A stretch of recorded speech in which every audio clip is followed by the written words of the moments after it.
Part 1. You will hear a woman phoning the local council about an abandoned vehicle.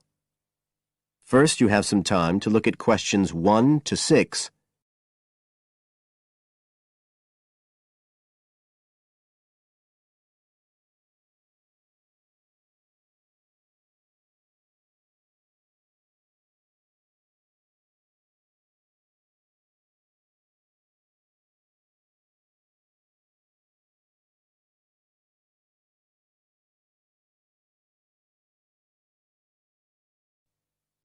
Now we shall begin.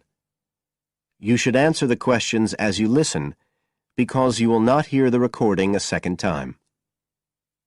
Listen carefully and answer questions 1 to 6.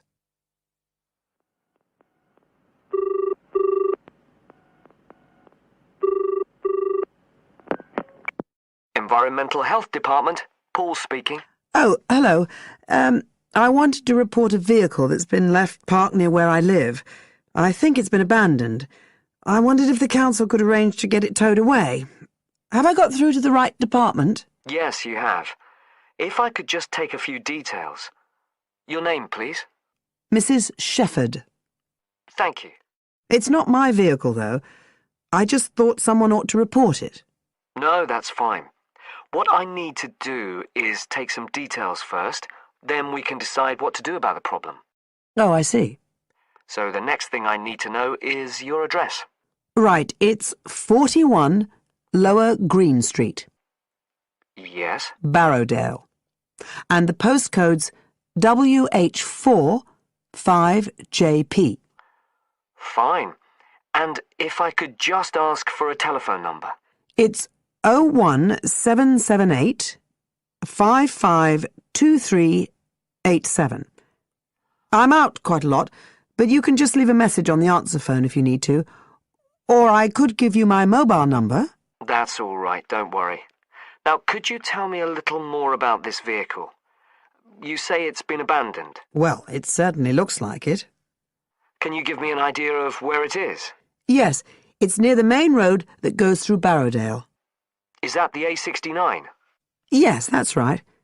Now, there's the primary school just towards the end of the village, and then next to that, next to the children's playground, there's a field, and it's in there. Oh. I wonder how it got in there. Well, there's a gate to allow farm machinery in and out. I thought something ought to be done about it. The children from the school might start playing in the vehicle and lock themselves in or something. Yes, you are quite right to report it. And what type of vehicle are we talking about here? It's a van, actually. You know, the sort with just a couple of little windows at the back. Right. You don't happen to know the make and model, do you? Oh, yes. I went and had a look and got all the details. I thought you might need them. I'm surprised the school hasn't contacted you about it. Anyway, I wrote the details down. Right. It's a Catala, and the model's a Flyer 2000. Is that Flyer? That's right. Very good. And the colour? Well, it's not all that easy to see because it's absolutely filthy. And actually, it looks as if it's had a paint job at some stage. It's blue, but you can just see white underneath where it's been scratched. Right. Well, I'll just make a note of the present colour. And if you could just tell me the vehicle number. Did you make a note of that? Oh, yes. It's S322GEC. Okay. Before you hear the rest of the conversation, you have some time to look at questions 7 to 10.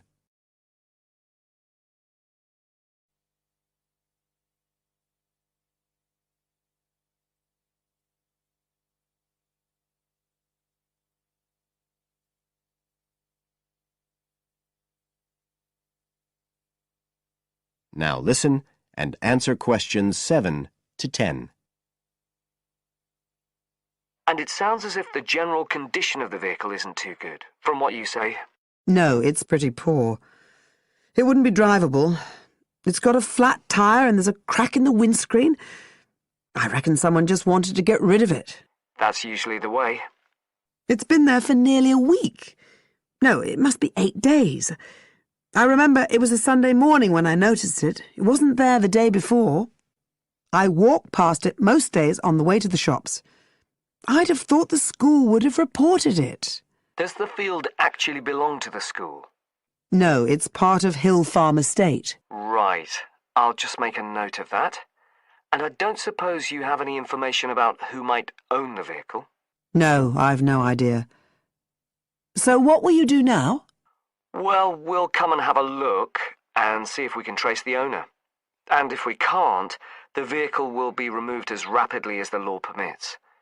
It could be anything up to 20 days. One thing I should say, I'm quite sure this doesn't belong to anyone round here. I'd definitely recognise it if it was from someone who lived here. So you don't think it was anyone local? Right. I'd say at a guess we're looking at a stolen vehicle here. I did wonder if it might have been. You hear such a lot about car thieves nowadays. Well, we certainly will be looking into that possibility. Anyway, thank you for contacting us, Mrs. Shefford, and we'll keep you informed of what happens. Right.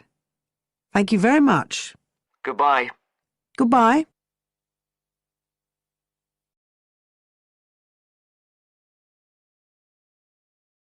That is the end of part 1. You now have half a minute to check your answers.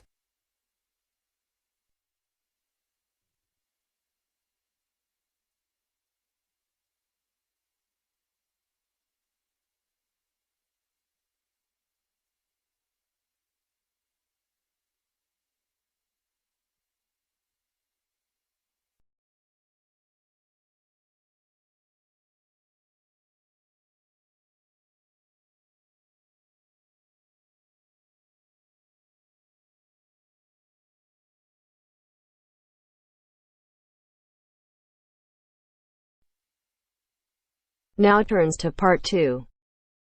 Part 2. You will hear a conversation between an IELTS candidate and an IELTS administrator. First, you have some time to look at questions 11 to 15.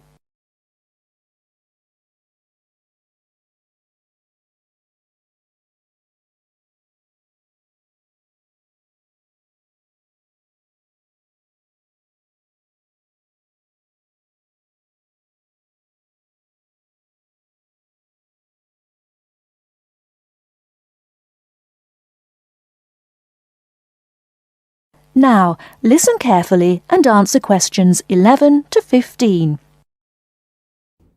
Good afternoon. I'm applying for a master's program at the University of Exeter in the UK. I'm planning to register for the IELTS exam at your centre next month. I have some questions I'd like to ask you before I register, if that's okay. Certainly. Would you be taking the academic module? I think so, but I'll have to contact the university just to make sure. You'll probably need the academic because most universities don't accept the general training.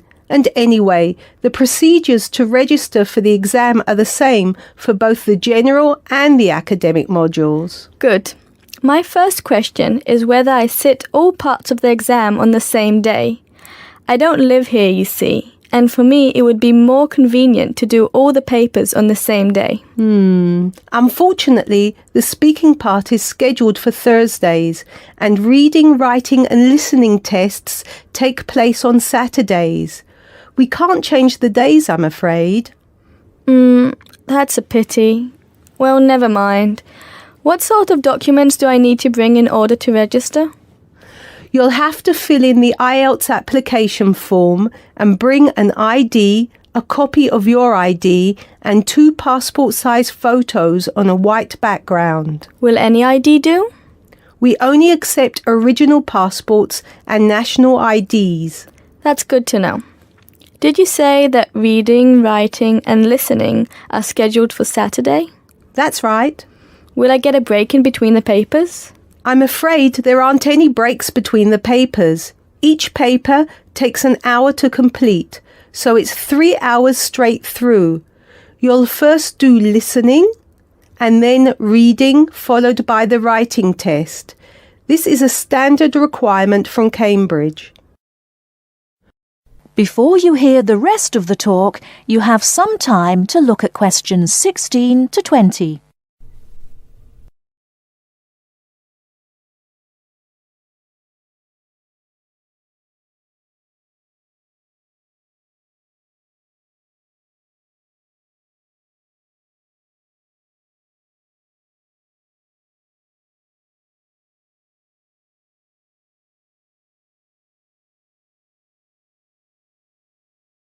Now listen and answer questions 16 to 20. Okay, and how soon after the test can I pick up my results? It takes 13 calendar days for the results to be processed. Can you let me know how much it is and the form of payment? The examination fee is $200.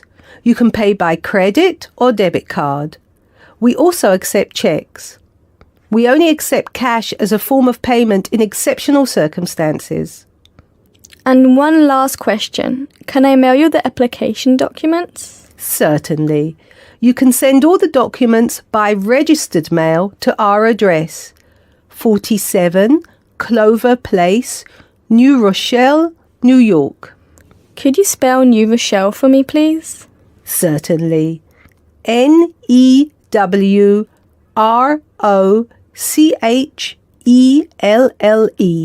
Could I have the zip code as well? Sure. Our zip code is 10806.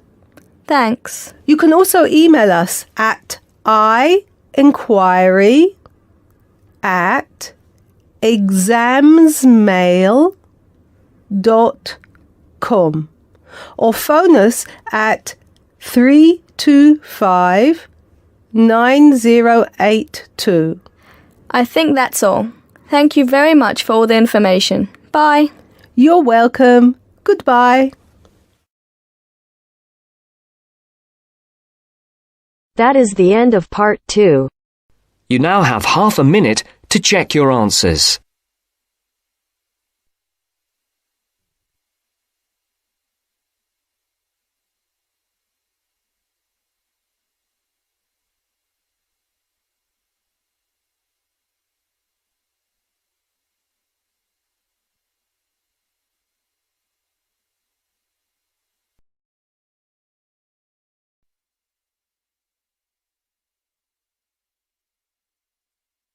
Now turns to part 3.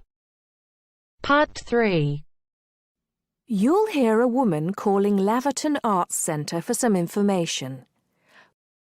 First, you have some time to look at questions 21 to 26.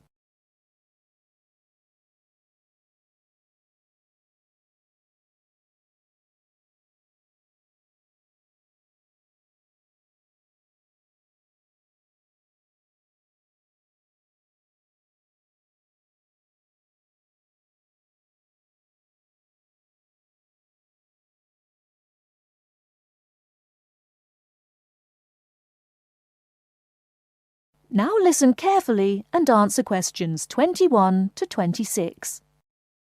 Laverton Arts Centre. How can I help you? Hello. I've been to the Arts Centre a few times recently, and I understand you have this scheme for regular visitors.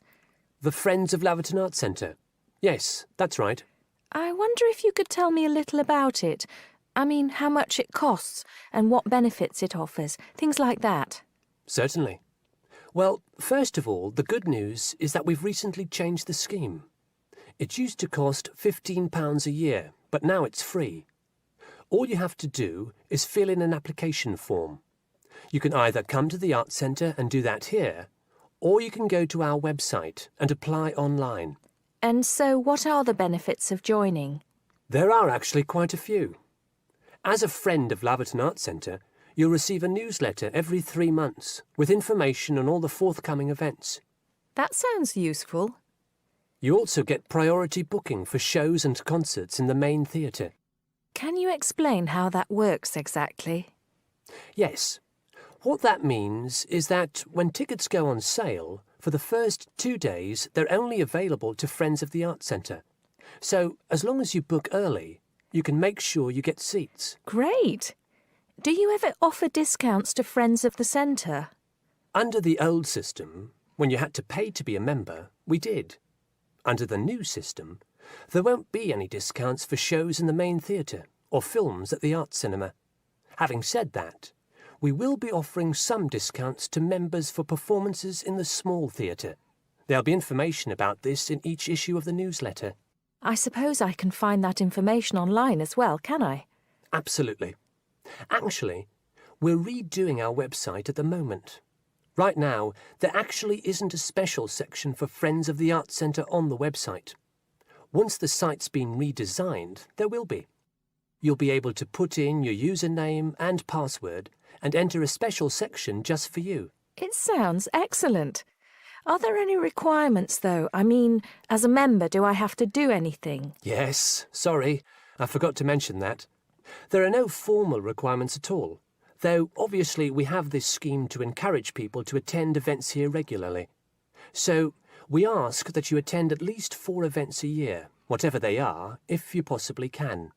Nobody's going to count, though, and it's totally up to you. That sounds fair enough.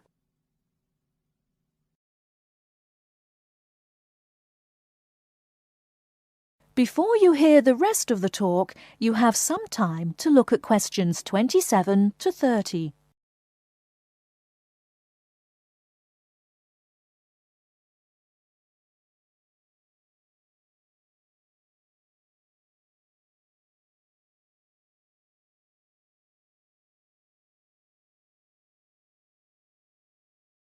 Now listen and answer questions 27 to 30. While you're here, we're actually conducting a short survey of people who phone up the Arts Centre. Would you mind if I asked you a few questions? It'll only take a couple of minutes. Sure, no problem. Thanks a lot.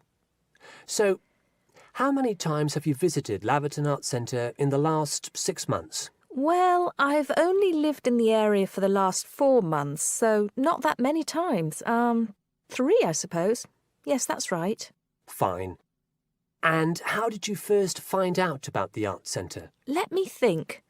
Oh, yes, a friend invited me to a concert, and I came with her.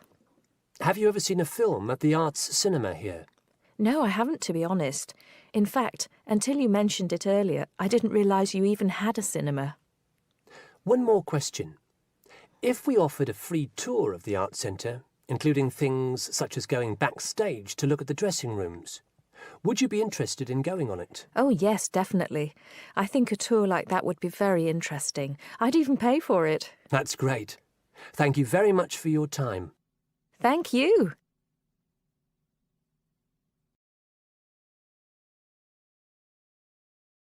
That is the end of part 3. You now have half a minute to check your answers.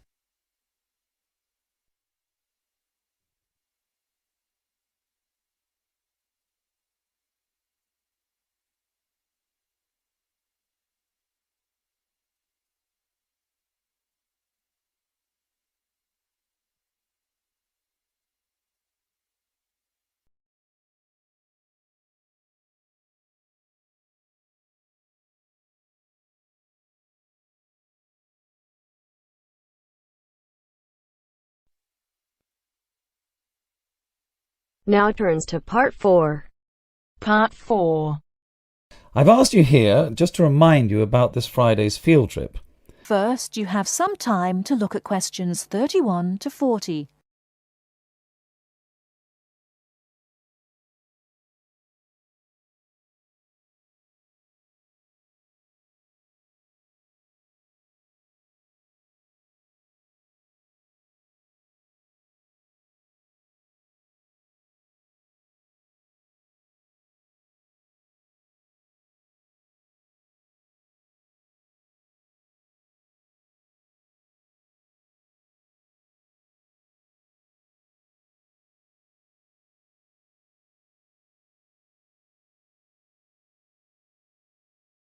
Now listen carefully and answer questions 31 to 40.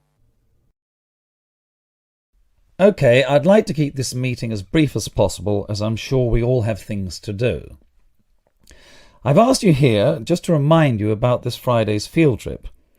This is the first of many field trips you'll be going on, so there are a few rules I'd like to make clear now. Most importantly, I want you all to remember that simply because you are leaving the college does not mean that you are not studying. This is an essential part of your course and should be treated as such. There will be 2 assignments for you to complete whilst you are there, and some extension work you will be expected to do over the weekend, so I suggest you all pay attention on the day. Moving on, remember that we are going to a salt marsh and must dress appropriately. High-heeled shoes and t-shirts are not what I consider appropriate. You need good footwear, preferably boots, and you should bring a waterproof jacket as the weather is unpredictable. It would also be a good idea to bring a change of clothes. There is a chance you will get wet, and a 3-hour return journey in damp clothes is nobody's idea of fun. We will be on the marsh from about 10 o'clock to about 4, so you'll be given a light lunch. However, if you want to bring any snacks with you, then please feel free to do so, although we will be stopping for dinner on the way home. Now, this is the 4th time the college has been to Park Drive Saltmarsh, and so far we have never lost a student. However, remember that there are 28 people going, and if you are late, you will be keeping myself and your colleagues waiting, and at that time in the morning you will not find me very forgiving. Please try to arrive a few minutes before 7. If you are not here on the hour, you risk being left behind. For those of you who are being collected in the evening, you can expect to be back here between 8:30 and 9 p.m. But do warn whoever may be coming for you that the traffic is unpredictable and it may well be later. Before you go, I'll hand out your assignment papers and briefly explain what you have to do. Now, on the first page, all you are required to do is identify the flora and fauna on the page and find an example in the salt marsh. As I told you on Monday, you will need a camera for this. I recommend one of those disposable cameras rather than something more valuable, as the marsh can get very dirty. Now on page 2, you'll be looking more at the bird life on the marsh. You should be able to see what you have to do for this assignment, but there will be plenty of time on the way there to ask any other questions. Well, we'll stop there and I'll see you all on Friday morning. Oh, before you go, just a word of caution. The plants are there to be seen and photographed only. Remember that this is a protected site and we will have to get permission for this trip. If there are any problems, we may not be allowed to go again, and you will be spoiling the opportunity for other students. Okay, if you have any questions, come and see me later today or tomorrow. That is the end of part 4. You now have half a minute to check your answers.